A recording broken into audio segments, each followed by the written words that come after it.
Olá, meu nome é Isaac e eu vou ensinar tudo o que eu sei sobre transporte. E bom, vamos lá. Primeiro, para falar sobre a evolução do transporte, eu vou explicar primeiro o que é um salto tecnológico. Porque hoje em dia a gente pensa que tecnologia é só notebook, celular e etc. Só que a tecnologia é uma invenção, uma novidade da época. E, bom, um salto tecnológico que existe, por exemplo, é a descoberta do fogo. E outro salto tecnológico que é muito importante é a invenção da roda. E, bom, com esses saltos tecnológicos é que a gente vai chegar onde a gente está hoje.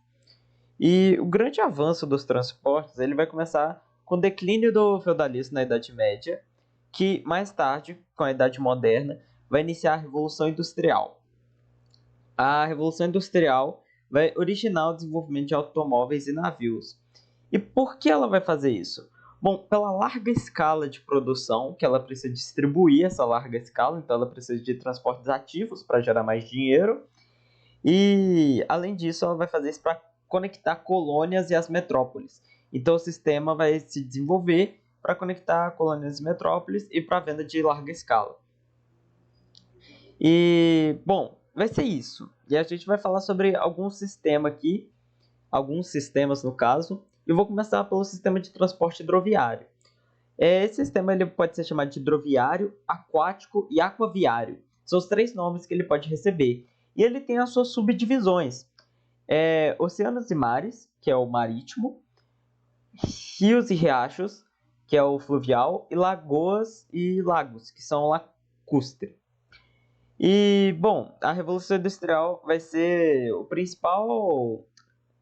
Vai ser, vai ser a principal coisa que vai proporcionar a evolução do sistema de transporte hidroviário, pelo motivo que eu citei. E vai acontecer isso principalmente por causa do vapor, que vai usar o vapor para mover, agora não vai depender só do vento, e também o óleo diesel mais tarde. E, bom, o hidroviário é muito importante no nosso comércio atual. Ele é responsável por 90% do comércio mundial, para você ter ideia. Então, o hidroviário é muito responsável pelo comércio mundial. E uma das suas principais características, que é necessário lembrar, é a relação favorável que existe entre a quantidade de carga que é possível levar em um navio e o quanto de combustível que ele gasta. Ou seja, ele consegue levar muita carga mesmo, bastante carga, e gasta uma quantidade de combustível em comparação aos outros menor. Ou seja, é uma relação muito favorável assim, que vai fazer ele emitir menos gás carbônico e vai ser um dos sistemas que não polui tanto. É óbvio que eu sei que vai passar na mente de alguns que há aqueles acidentes.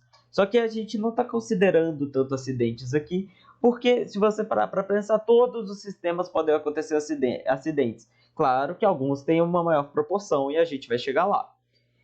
E, bom, os problemas do sistema hidroviário é porque algumas vezes ele pode depender de condições climáticas, isso se fala mais no fluvial, óbvio, porque são rios e riachos e nem sempre esses rios vão ser duradouros, eles podem ser perenes, se eu não me engano, perene é que acaba, não tenho certeza, desculpe se eu estiver errado, mas enfim,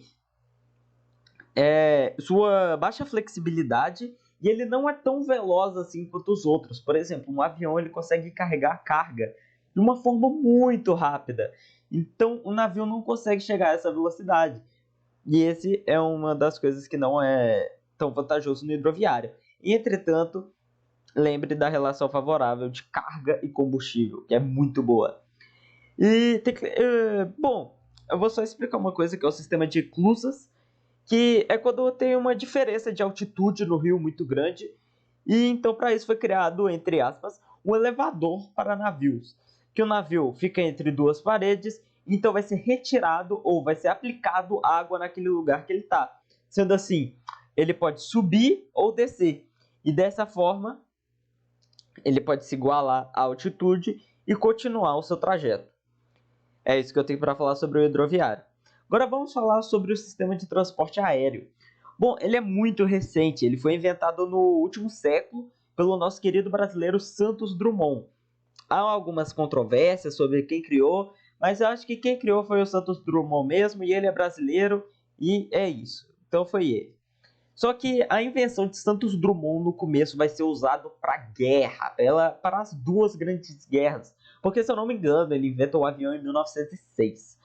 E, bom, isso precede a Primeira Guerra Mundial. E depois, em seguida, a Segunda Guerra Mundial, que os aviões vão ser usados para rastreamento, mas também para soltar bombas. E, bom, mas atualmente, né, agora ele tem uso comercial, porque não estamos em guerra, mas ainda há os aviões de guerra, mas ele é usado agora para uso comercial, para transporte de passageiros, mas o transporte de carga dele é em menor escala, porque é necessário lembrar que não cabe tanta coisa em um avião quanto cabe num navio. Então, a relação favorável que eu disse no último, aqui é totalmente desfavorável, porque o avião ele gasta muito combustível, o combustível é caro, e além de ser caro, ele não carrega tanta coisa assim, então ele não é tão vantajoso nesse quesito. Ele é usado mais para carregar materiais de muito valor, com mais urgência, mais sensíveis ou que podem estragar muito rápido. Então ele é usado para isso. E as vantagens dele é principalmente a alta eficiência. O avião é muito rápido. E bom, ele é muito usado agora também nos transportes de passageiros. Eu vi um dado no livro, se eu não me engano, 3 bilhões e 700 milhões foram levados em aviões, de pessoas foram levadas em aviões, então dá para ter uma certa noção do quanto é usado. E bom, agora a gente vai passar para o sistema de transporte terrestre, que eu falei lá no começo, que a história dele está intrinsecamente ligada à invenção da roda, que possibilitou no começo a criação das primeiras carroças. E novamente entra nessa história a Revolução Industrial, que vai possibilitar, quer dizer, vai impulsionar a criação de automóveis, que vão possibilitar a mobilidade urbana fácil, porque na época da Revolução Industrial vai acompanhar também as primeiras grandes urbanizações, e isso vai facilitar a mobilidade urbana. Agora, indo para o outro lado, depois a gente vai voltar no terrestre já já, mas isso também é terrestre, mas... Bom, é o sistema de transporte dutoviário.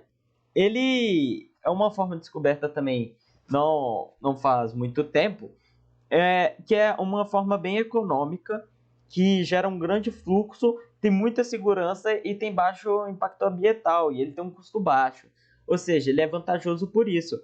Ele vai levar principalmente commodities. Você que perdeu commodities, eu vou dar só uma passada por cima, mas commodities são aqueles itens mais primários, assim, são matérias-primas, aqueles itens que ainda não se tornaram aquilo que eles no futuro vão se tornar, ou que são usados em sua matéria-prima, entende?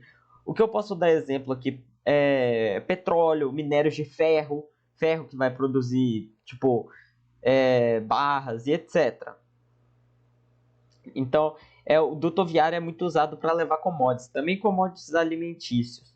Mas o seu problema está na sua agilidade e flexibilidade, pois ele tem destinos fixos, quase que fixos, e ele não pode levar muitos materiais diferentes, e esse é o problema dele. Agora a gente vai para o sistema de transporte rodoviário, que é o mais conhecido. Ele tem os veículos, né, automóveis, caminhões.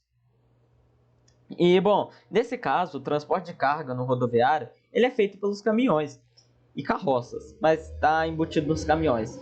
E eles, falando em caminhão, e ele é feito, bom, esses caminhões eles vão transportar uma menor quantidade do que os navios, no caso, né? Porque os navios eles carregam muitas coisas, porque eles têm os, como é que é? Aqueles retângulos não, ai cara, qual que é o nome? Ai, aqueles coisas gigantes que tem muita coisa dentro. Por favor, me desculpem. Mas containers, os navios têm muitos containers e por isso eles carregam muita coisa. Os caminhões já não. Os caminhões são como se fosse um pequeno container ali carregando.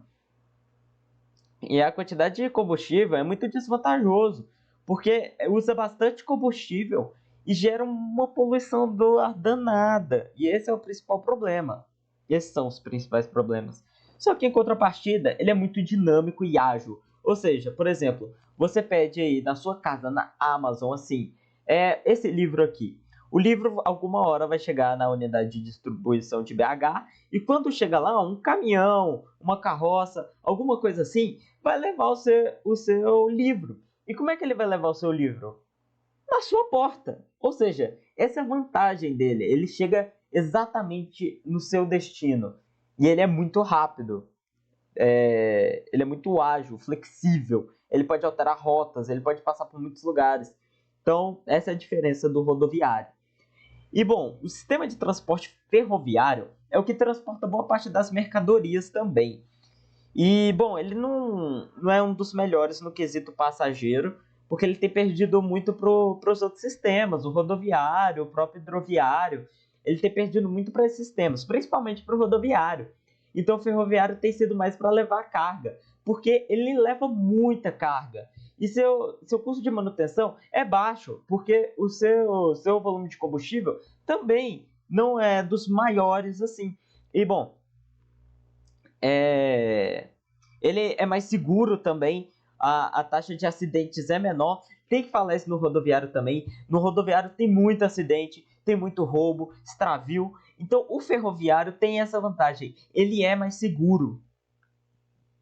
Então é muito bom você usar o ferroviário para levar muitas coisas com segurança, com um valor um pouco mais baixo. E bom, os defeitos dele estão nas suas rotas fixas, ou seja, os trilhos que a gente conhece, bom, os trilhos eles têm a rota fixa que o trem vai passar ali todas as vezes. Eles não são muito flexíveis e por isso, para chegar ao destino final, muitas vezes eles precisam de outros modais. E quais vão ser esses modais? Na maioria das vezes vão ser o rodoviário. Então o rodoviário acaba auxiliando o ferroviário. E bom, ainda nesse caminho, vamos falar sobre o Brasil e suas ferrovias. Bom, tem um grande problema de investimento no Brasil sobre as ferrovias, porque no segundo reinado, com Dom Pedro II, Pedro de Alcântara, vai ter um certo avanço no investimento ferroviário. Não pode dizer que é totalmente responsabilidade de Pedro de Alcântara, porque vai ser bastante pelos barões do café, porque nessa época está tendo bastante produção de café, açúcar, algodão, ainda tinha bastante minério. Então, para a transferência para o comércio, transferência, deslocamento desses commodities em geral, commodities pode ser um pouco de anacronismo nessa parte, acredito eu, um pouco desses elementos,